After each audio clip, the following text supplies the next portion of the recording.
Welcome. Welcome to the glorious Peak District, more specifically, Owler Bar. And welcome to the glorious Peak District on this day, the 70th birthday of the national park that we all love. I'm out today on the bike, on the Noble Steed, and the plan is, I've ridden up from home, it's about 8.5k from home, 240 meters or so of climbing. Made it up to the top. The plan today is to do the Monsal Trail, the High Peak Trail, and then the Cromford Canal all in one go. Long story short, I've got to drive to work to fetch the car, so I thought, why not make a day of it, having a bit of an adventure. Should we do it? Let's go.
Welcome to the Monsal Trail.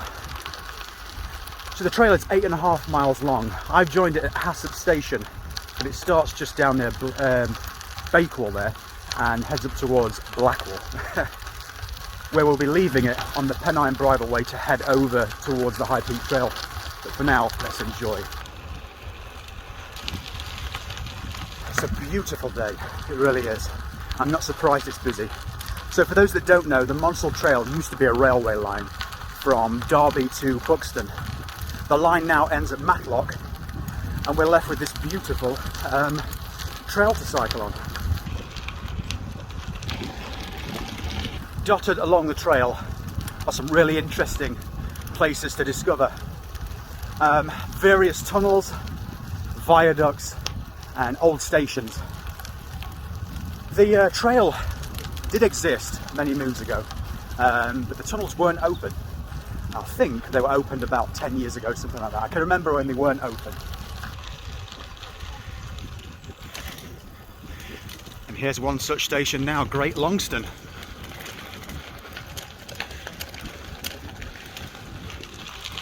If you're going to tackle the trail, I'd highly recommend parking at Headstone Station. They've got cycle hire there.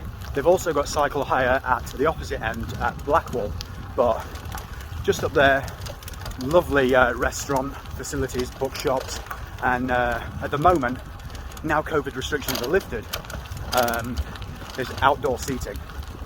But yeah, definitely give it a go. If you just want to tackle the Monsal Trail, 7 miles up, 7 miles back, Headstone there. We're now arriving at the biggest tunnel on the route, the Headstone Tunnel.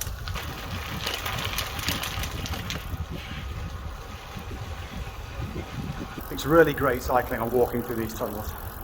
Do bear in mind that the lights turn off at dusk. My brother and I were cycling through here about 2 months ago, something like that, and the lights went off. Luckily I got lights on the bike.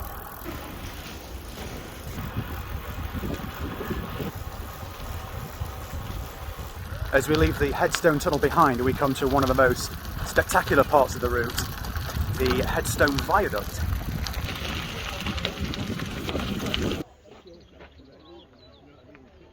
There's some beautiful routes on here as well, walking routes from the Monsal Head Hotel down the valley here, down by the River Wye, thin cop up at the top there.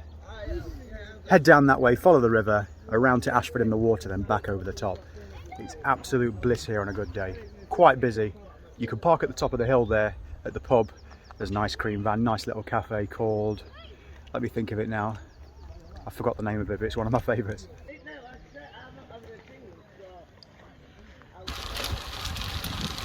We should start to leave the crowds behind now.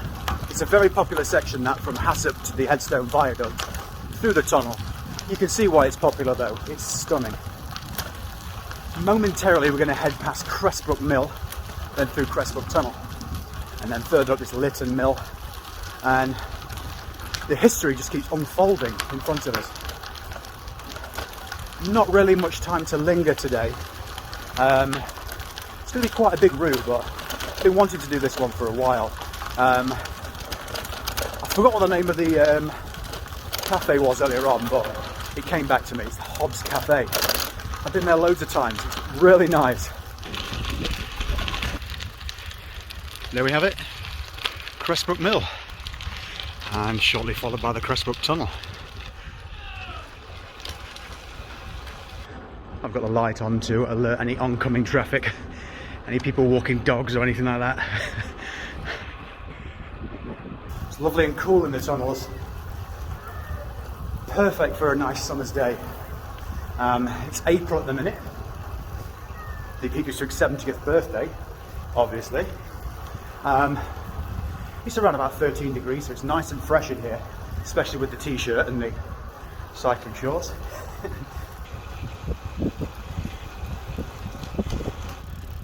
Spectacular.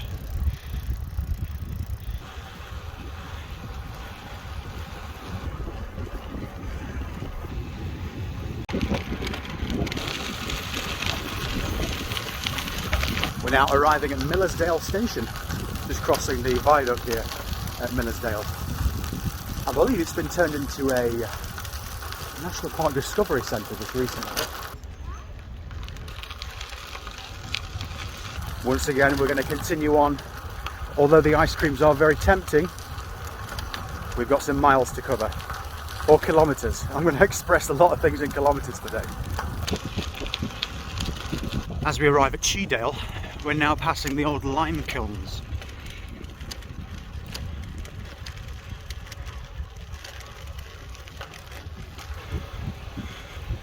Crossing Cheedale Viaduct now, and popular place for abseiling. I think it's pre-arranged abseiling. I don't think you can just turn up. Cheetah Tunnel, and it's time to dismount apparently. They have been doing building work to the tunnels, and they were closed for a while, but they're now open again. The blinding light at the end of the tunnel. That was Cheetah number 1, followed very quickly by Cheetah number 2. Very bright today. Apologies. I was considering bringing the Sony camera today, but I've had too many near misses on the bike coming out of the city, so I thought it's not worth it. Russia Cutting.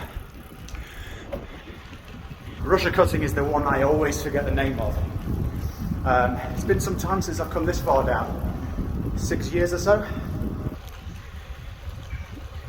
We're almost at Blackwell now, and like I said before, there is another cycle hire place here, and a little tuck shop as well. So if you want to start from the Buxton end and head to Bakewell, then Blackwell you bet.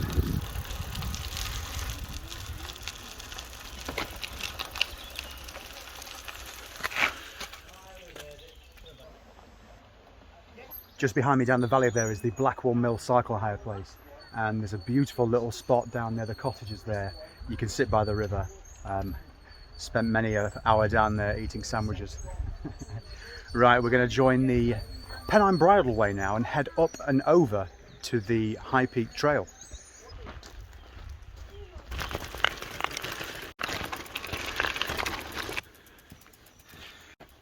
Goodbye Monsal Trail.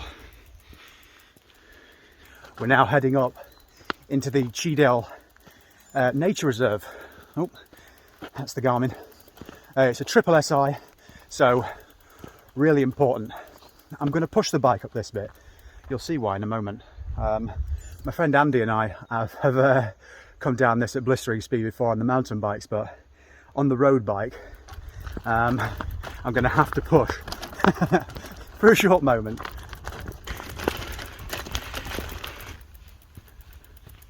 We've almost pushed out of Cheedale. Whew. One quick look back before we head up and out.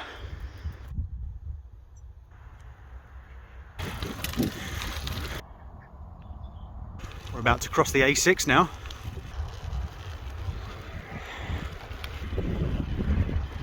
Nice little climb up the hill now. Climbing on a road bike is my favourite thing. Might not be the fastest, but just point me at a hill. I love it. Another short pushing section now on the mountain bike. I'd fly up it, but not today. The sun's got its hat on for the 70th birthday. Whew. Right, almost at the top.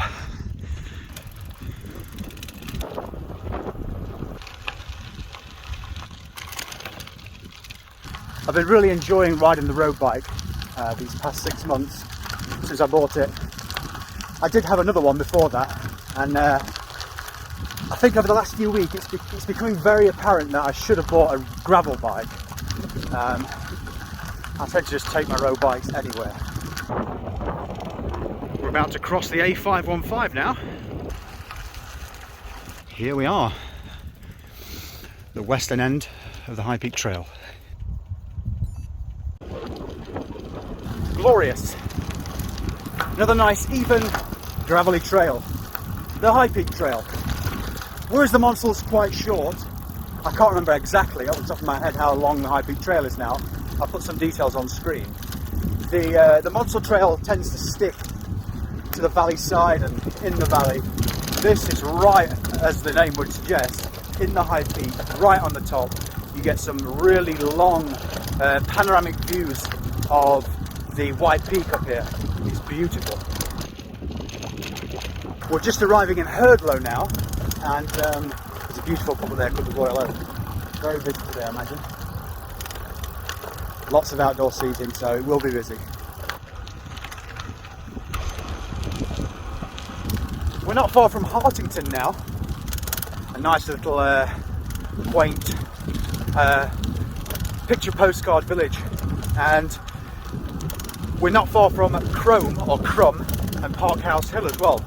The spectacular looking hills in the Upper Dove Valley. They look like they've been dropped there from outer space. Such an amazing shape. High Peak Trail, cycle hire. We're just about to arrive at Parsley Hay, and that's the cycle hire place at this end, the western end of the High Peak Trail. But there is one at Middleton Top as well. So take your pick, but Parsley Hay is a really nice little stopping place. I intend to do just that in a moment. Have a snack or possibly purchase something from the shop. We'll see what they've got.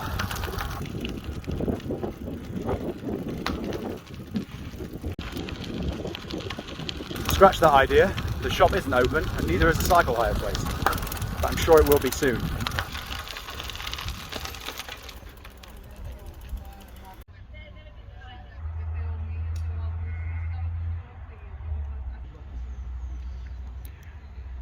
So we joined it just up there. We're now there. There's the Tissington Trail, but we're heading down here. High Peak, past Minninglow, Middleton Top. We'll talk more about that when we get there. But then we're going to join the Crumford Canal at High Peak Junction. It's absolute bliss sat here in the sunshine. I could quite happily just sit here and bake. But we've got places to go. And it's around about 5:30 now, and the sun sets at around about 8, so I need to be back at the end of the Crumford Canal and then onwards to work before it gets too dark. I do have lights on the bike, but yeah, I'd rather be there before it gets dark. About 200 metres or so outside of Parsley Hay is where the High Peak Trail and the Tissington Trail meet, or split. We're taking a left. The Tissington's another really nice trail. It begins down in Ashbourne, and it's a nice gentle climb pretty much all the way up to Parsley Hay, with a few little spots of level or downhill, but it's pretty much uphill all the way, but really nice and enjoyable.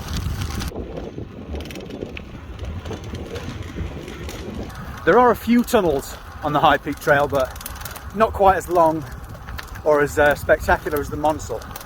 One thing I will say about the High Peak Trail is that there's a few gates along the way. but it doesn't detract from the enjoyment. This one's a quick chicane though. Many moons ago, my friend Jay and I walked the High Peak Trail, and we camped just in this small slip of woodland here. Here's one of those gates I was talking about.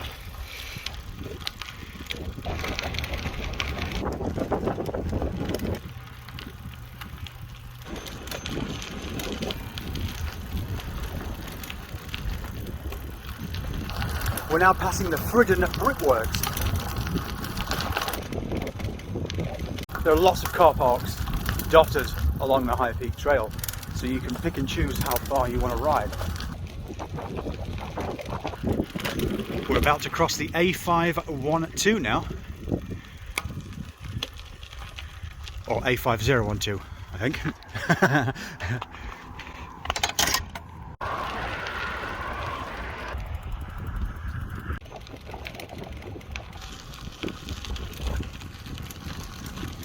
There's Millersdale again on the hill. It's turned into an absolutely beautiful, glorious, fantastic, stunning evening. I just want to wax lyrical, but I need to hold myself back a little bit. We've just ridden across a few really huge embankments built specifically for the railway line. I mean, that's nothing new to railway lines. Lots of excavation like this bit here that we're riding through now, but further down at Middleton Top and just below that at the top of Sheep Pasture Incline, we'll have a look at how the engineers went just a little step further with the High Peak railway line.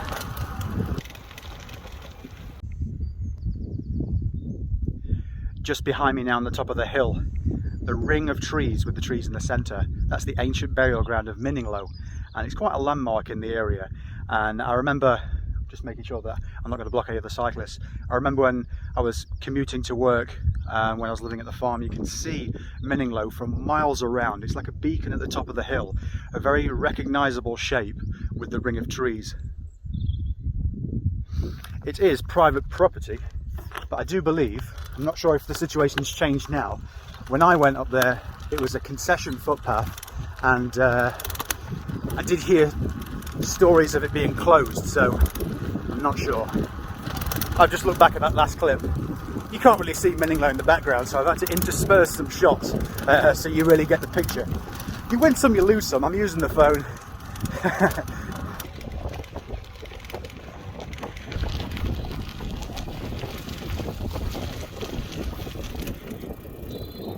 We're just passing through Longcliffe now, and you may have seen back there the bridge said temporary. About 2 years ago, a HGV hit the bridge, totally destroying it, and they had to, I mean, it took them a few months, but they put a temporary bridge in to reopen the full length of the trail. There was a little bit of a bypass, but you had to go down some fields and stuff like that. One thing I do think is that I would hate to see the bill for the insurance claim on that one. With it being an old railway line, a lot of history, it was a listed bridge, so I hate to see what that's going to cost to replace.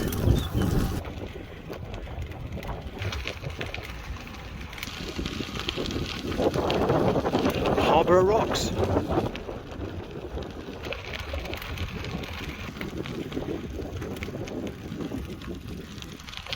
We're going to head down the Hopton Incline now.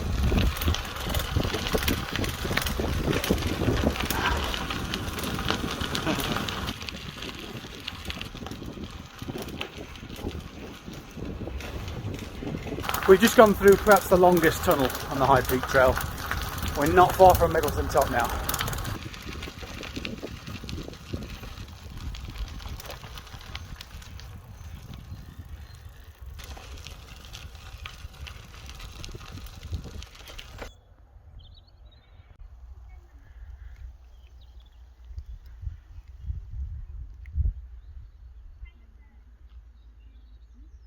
We're now at Middleton Top, and this is one of the best spots for me on the High Peak Trail. Down the hill is Cromford, and many a time I've parked here and cycled to Parsley Hay and back with my friend Andy. But one of the reasons why this place is so spectacular is that thing I was talking about earlier on, where they went the extra mile, they really did, to build this railway line. Because the inclines are huge, the Middleton incline down there and also the sheep pasture incline, they're so steep, they had to put in buildings like this with a winding engine to wind the carts up the hill, to literally wind the train up the hill, to drag it. When this was built, if you can imagine, one of the only ways of getting coal from the coalfields of Derbyshire and Nottinghamshire over to the mills in Lancashire was to build a railway like this.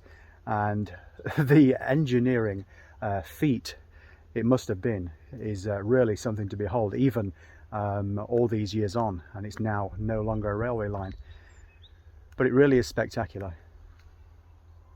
I do believe every now and then they have the winding engine here at Middleton Top working. At the moment, when I spoke to some guys a few weeks ago, the boiler is in need of repair, but they do fire it up every now and then. Something else that they do fire up is the Leeward pumping station, which is down on the Crumford Canal, but we'll stop there and talk more about that later. We're going to head down the incline. Not quite as fast as I would do on the mountain bike. We're going to take it very steady because it is quite steep. I'm not sure how much of this we're going to be able to film, but we'll see how we go. Steady as she goes. If it's not on camera, it didn't happen.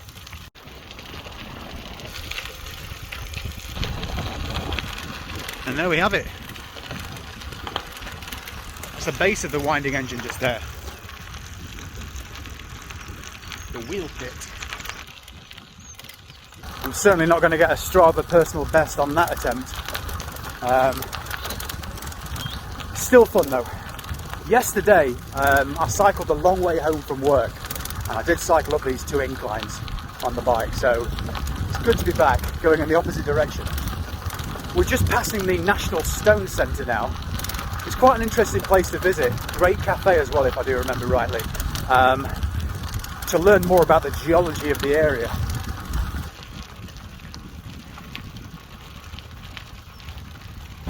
We're just passing the town of Wirksmouth now. Down the hill there is Cromford, and up on the top of the hill is Black Rocks. You may just be able to see it through the trees there. It's a bit of a local hotspot really.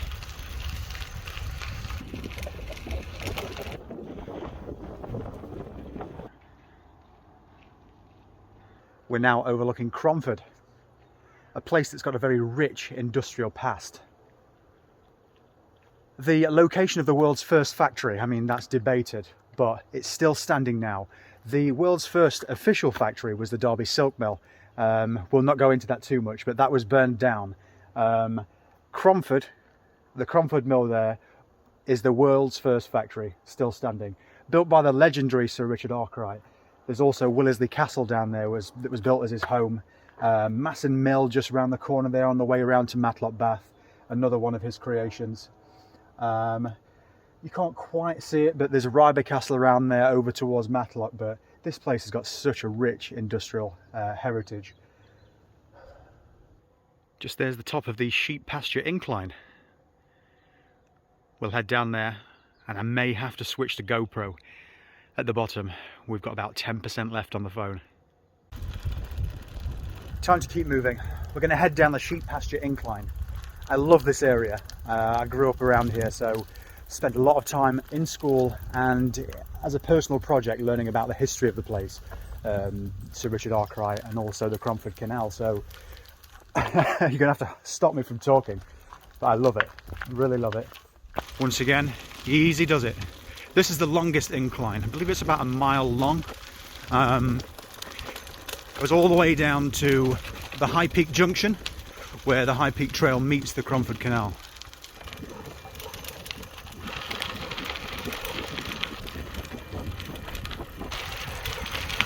No Strava PBs again today.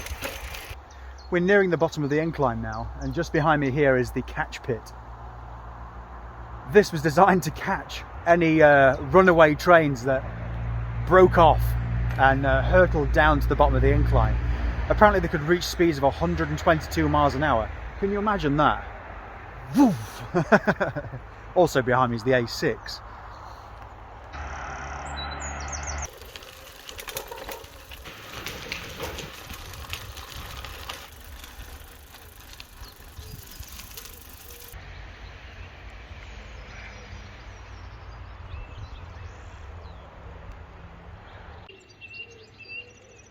Welcome to the very picturesque High Peak Junction, where the High Peak Trail meets the Crumford Canal.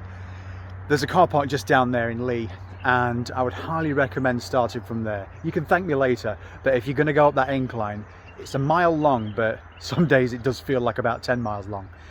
You'll enjoy it though. That's the best place to start. But if you're not fond of the hills, start from Middleton Top. Okay, so let's begin. Let's begin the Crumford Canal. The canal is another one that I did a really deep dive in history and learned a lot about. Whether I can still remember it or not, it's another thing. About 10 years ago I did a bit of a personal project to learn as much as I could about this area. And one thing I do remember is that it was built in 1794 and it was mainly to serve the mill back there at Cromford. High Peak Junction's about a mile away from Cromford and the mill, but this canal was built to serve Arkwright's mill and to join via this canal to the, let me think, the Trent Canal. There's the Erewash Canal and also the Nottingham Canal as well. The Nottingham is no longer, but the Erewash is. The Crumford Canal goes from Cromford and it used to go all the way down to Langley Mill, but it now stops at Ambergate. You could follow the original route of the canal, and that's something that I've done. I've done a video as well, and I'll link that up in the description. It's a fantastic walk through history. There's so many great features along the way. You can get away from the A6 at one point as well. But yeah, there's a nice bit called the Butterley Tunnel. It's a tunnel that goes under Butterley Reservoir. That reservoir was built to service the canal, to keep it topped up. And another thing that was built to keep the canal topped up is the Leeward Pump House, which is just here. The Leeward Pump House is a pumping engine and it drags water up from the Derwent River, which is just in those trees there, and it was keeping the Crumford Canal topped up. As I mentioned when we're back at the Middleton Top winding engine, every now and then, usually on bank holidays, probably not in the minute because of COVID, they do fire this thing up and you can see it's a huge cylinder just sucking water up from a network of pipes and putting it into the canal. It's so fantastic, fascinating to watch. I told you I could keep going, I could keep talking about this forever. I really love the Crumford Canal. You could probably hear the Garmin stopping and starting in the background as well. Testing, 1, 2, 3. We've had to move to the GoPro now. Fingers crossed the footage is okay on this one. As I mentioned earlier on, it's quite an old device now, so you're going to notice a difference in picture quality, but sorry about that. I'll bring a charger next time. We're just crossing the mighty River Derwent, as I mentioned. Leeward Pump Station just back there. Let's continue.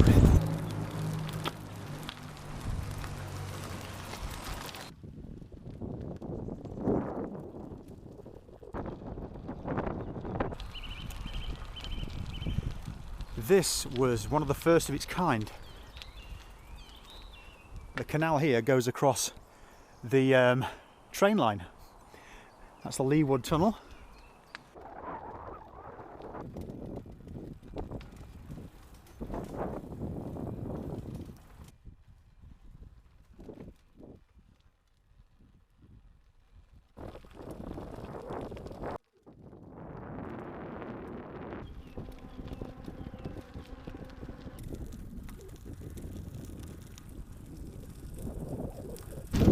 Passing through Stanwell now.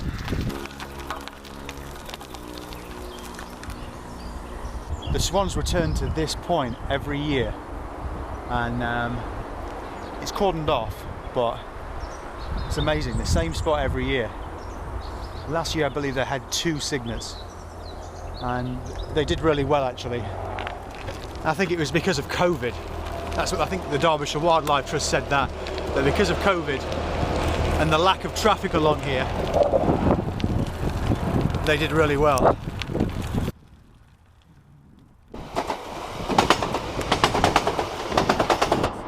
Typical, just when I turn the GoPro off.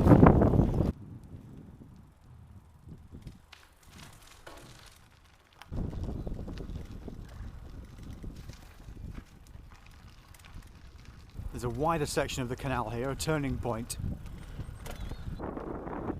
And this is it. The end of what was once the Crumford Canal. This is Journey's End, I'm afraid. The end of what is left of the Cromford Canal. It's only around about 5¼ miles, if that sign is to be believed. So from here all the way to Cromford, 5¼ miles. If you want to walk this section or cycle it, you can park just down the hill here, or you can get the train to Ambergate, which is where we are now. It's a really great walk, really great cycle. I really enjoy running along here as well. The Crumford Canal used to go all the way to the Great Northern Basin at Langley Mill, as I've said before. It goes via Fritchley, the Excavator Pub, Lower Hartsey, underneath the Butterley Reservoir, and comes out at Golden Valley. From there, goes through Ironville and then down to Langley Mill. A lot of its original path has now been lost. Houses have been built there. The aqueduct that went across the road down here near Fritchley, that's now gone. That was taken out in, I believe, the 80s. It would be absolutely amazing, you know, to make this thing navigable again. It would take some serious money to do it though, especially to get the Butterley Tunnel working again. The Butterley Tunnel is fascinating because underground there was little roads that linked it to the Butterley Works, and also I think to one of the pits around there as well. So it would take a lot of work to get it going again. So maybe a rich philanthropist could put up some money. But if that was to happen, it'd make this navigable again, and it'd link it up to the Erewash Canal at the Great Northern Basin, and then it'd link it to the rest of the network via the Trent Canal. Okay, I've spoken too long now, but as always, thank you so much for watching. I really do appreciate it. We're on the GoPro at the minute, but I've been enjoying getting the Sony camera out again, off into the Peak District, doing cycling, walking and running videos. I camped the other night at Bamford Edge. We didn't record that one, but we'll be back out with the cameras, with the tents, some wild camping will be on the cards very soon. Once again, thank you for watching. I really do appreciate it. All the comments, all the messages. I try and get back to you as much as possible. Try and answer as many as I possibly can. But yeah, thank you so much. I'll speak to you again soon. Links in the description to everything, like maps, videos, and various other little tidbits that I think might be interesting. Okay, bye for now.